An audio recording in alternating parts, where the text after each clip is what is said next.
The killer planted a time bomb in the car, then quickly rode away on his motorcycle. The bomb was already counting down, but the man in the car had no idea. Suddenly, a bee flew into the car. Mark kept waiting to shoo it away, but it wouldn't leave. He grew more and more irritated.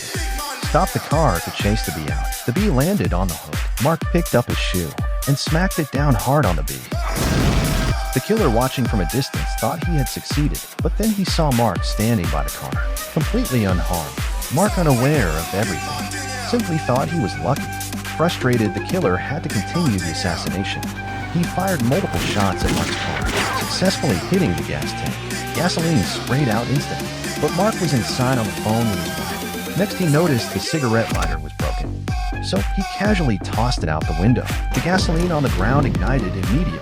The unlucky killer drove straight into the flames. Luckily, he jumped out just in time to save himself. Mark kept driving his leaking car forward. The boss was furious to learn a mission failed.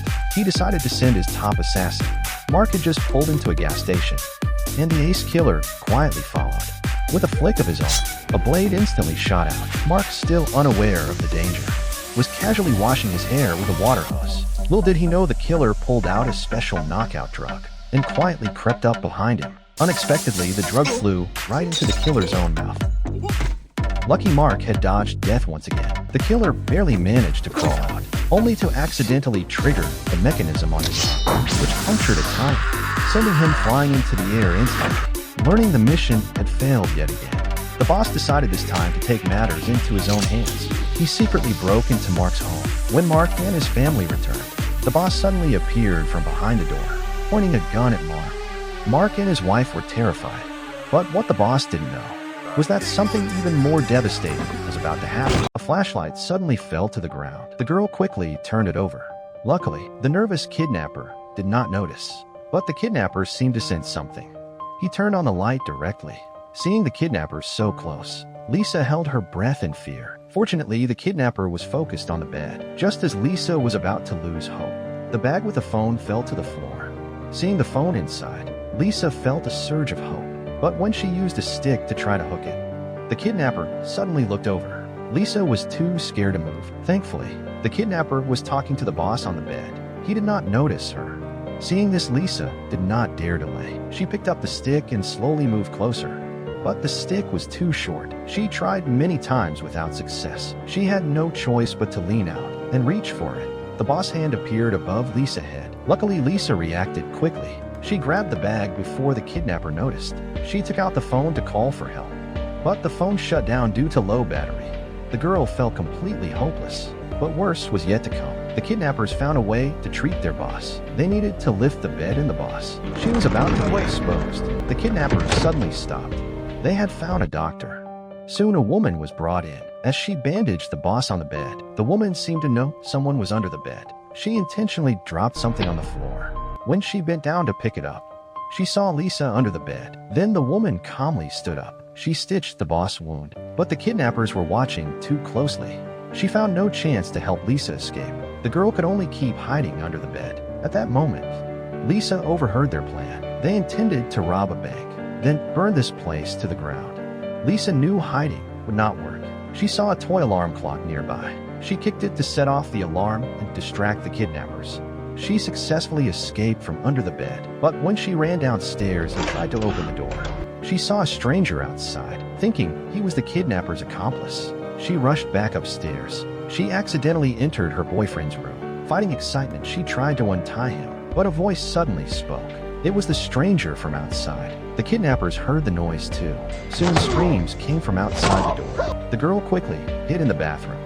The enraged kidnapper was walking step by step toward her. The driver opened the iron door and told the gorilla to push the truck.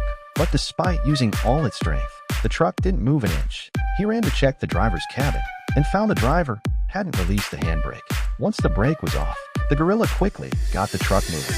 The truck picked up speed on the downhill slope, and soon the gorilla couldn't keep up. Just as the gorilla looked desperate, it suddenly spotted a bicycle. Then it started chasing the truck.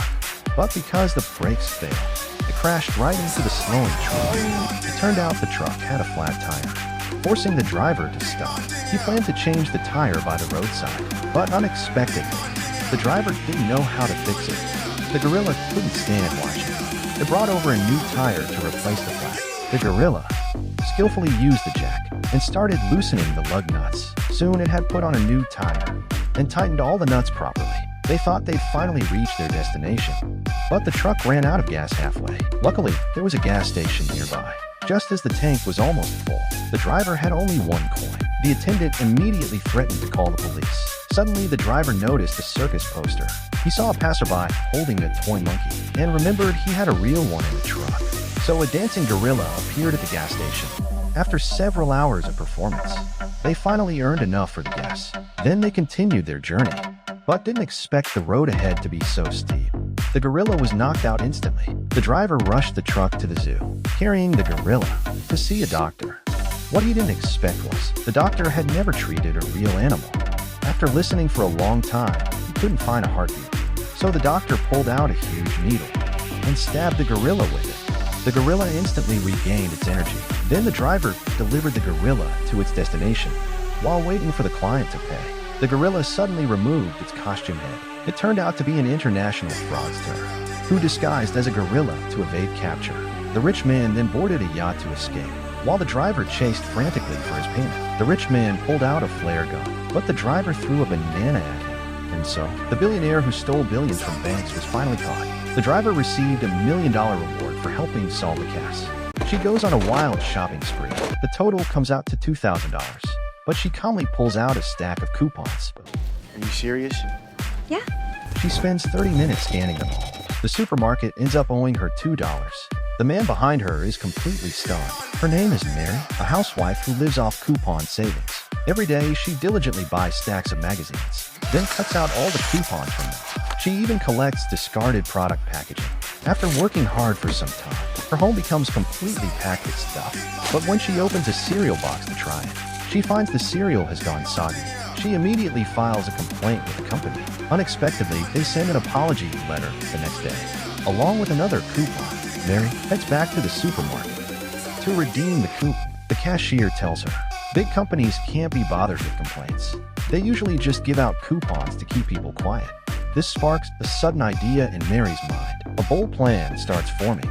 From then on, she uses her skills and starts writing mass complaint letters to big companies. Through her persistent efforts, she easily obtains hundreds of cash vouchers. When her friends sees this, they spot a huge business opportunity.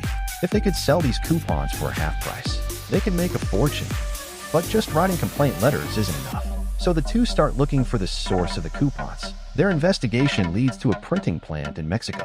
They drive through the night to get there. After staking out the place for days, they successfully bribe a factory employee. The employee reveals a secret. The factory always prints extra coupons. The excess coupons get destroyed after expiration, but nobody actually checks this.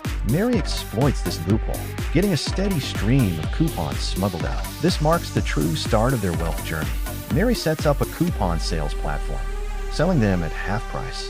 Her friend promotes them on video platforms, selling coupons nationwide. As more and more people buy, Mary makes so much from selling coupons, she buys 5 Lamborghinis outright. You might think this is just a movie plot, but it's actually based on a true story.